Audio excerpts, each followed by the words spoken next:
और चलिए बुलेटिन की करेंगे शुरुआत। कोरोना के जो आंकड़े सामने आ रहे हैं उन्हें देखकर यह कहना गलत नहीं होगा कि तीसरी लहर बच्चों के लिए बड़ा खतरा बन सकती है। दिल्ली में पिछली लहर के मुकाबले इस बार 4 गुना ज्यादा बच्चे संक्रमित हुए हैं और कर्नाटक में दूसरी लहर में 2 महीने में इतने ज्यादा बच्चे संक्रमित हो चुके हैं जितने पहली लहर में 12 महीने में भी नहीं हुए थे। तो तीसरी लहर में क्या होगा, ये सोचकर भी डर लगता है। ऐसे में बच्चों को बचाना बेहद जरूरी है, जिसकी तैयारी अभी से करनी होगी। इस वायरस ने हमारे कई अपनों को एहसास भर से आंसू निकल पड़ते हैं, गला रूंध जाता है, हमसे छीना है।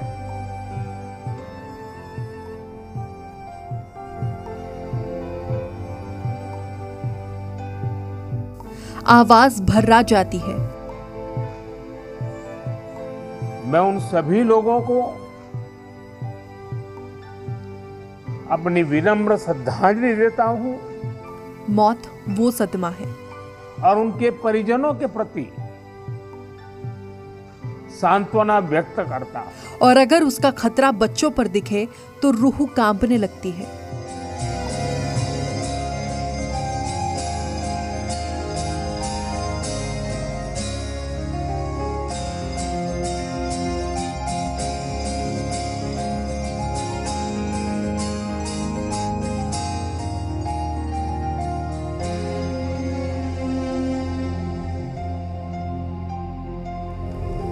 तीसरी लहर से बच्चों को बचाना है क्योंकि अभी तीसरी लहर बाकी है और दिल्ली का एलएनजेपी अस्पताल कहता है कि दूसरी लहर में ही पहली तरह के मुकाबले कोरोना से 4 गुना ज्यादा बच्चे संक्रमित हुए हैं। कर्नाटक का आंकड़ा कहता है कि पहली लहर के 12 महीनों के मुकाबले 2 महीनों में 1.5 गुना ज्यादा बच्चे संक्रमित मिले हैं।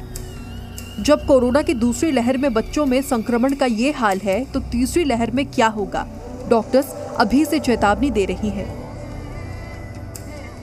इस बार हमने देखा है कि बच्चों में भी सीवियर वायरल निमोनिया हो रहा है, बच्चों में भी कॉम्प्लिकेशंस हो रही हैं। और हमारे यहाँ पे एक बच्चा तो 8 महीने का ही था जिसको कि कोरोना हुआ।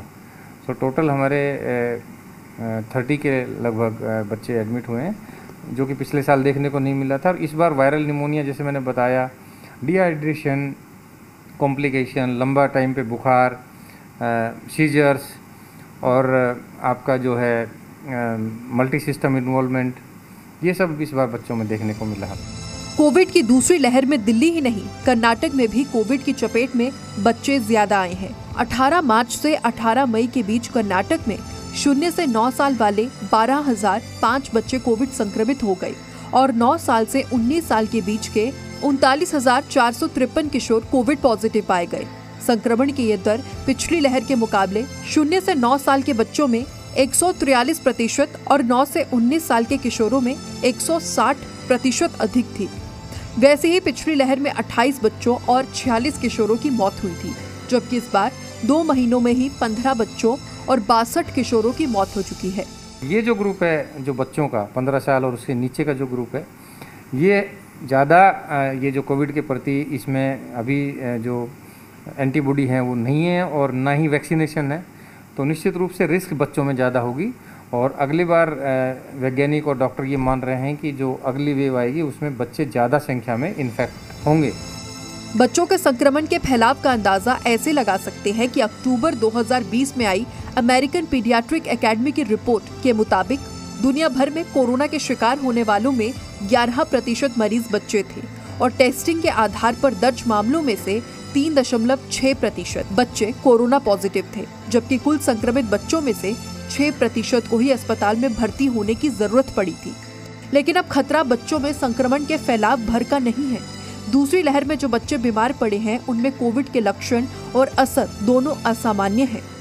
वो बच्चे जो सिक होंगे या जिनको आईसीयू जरूरत होगी तो उनकी प्रोग्नोसिस बहुत खराब होगी, क्योंकि उसमें पूरी बॉडी इन्वॉल्व हो रही है, यानी मल्टी ऑर्गन इन्वॉल्वमेंट होगा। अगर उसमें जो सिक होगा तो मेरा ये सोचना है एज ए डॉक्टर कि अगर 100 बच्चे वेंटिलेटर पे जाते हैं और 100 एडल्ट वेंटिलेटर पे जाते हैं तो मॉर्टिलिटी बच्चों में ज़्यादा होगी, क्योंकि उसमें मल्टी ऑर्गन फेलियर होने के चांस ज़्यादा है। हालांकि तीसरी लहर दूसरे के मुकाबले तेज होगी या कमजोर, ये कई दूसरे कारकों पर भी निर्भर करता है और जानकार मानते हैं कि तब तक बड़ी आबादी में एंटीबॉडीज और इम्यूनिटी की सुरक्षा भी बढ़ेगी। इसे ऐसे समझे, दिल्ली में पिछले साल अक्टूबर में चौथा और इस साल जनवरी में 5वां सीरो सर्वे किया गया था। अक्टूबर में जो चौथा सीरो सर्वे था उसके मुताबिक तब 29% से अधिक आबादी संक्रमण से गुजर चुकी थी और उनमें करीब 10% आबादी 5 से 17 साल के बच्चों की थी, जबकि जनवरी में दिल्ली में 5वें दौर के सीरो सर्वे में पाया गया था कि 56% से अधिक लोग संक्रमण से गुजर चुके थे और 60% से अधिक बच्चों में भी एंटीबॉडीज मिल चुकी थी। यहाँ अभी तक के एविडेंसेस से लग रहे हैं कि सेकेंड वेव इतना बड़ा था। अगर वायरस में बहुत चेंजेस नहीं होते हैं तो शायद उतना बड़ा थर्ड वेव नहीं देखेंगे। अगर चेंजेस आते हैं तो उसकी कोई भी सीमा नहीं है।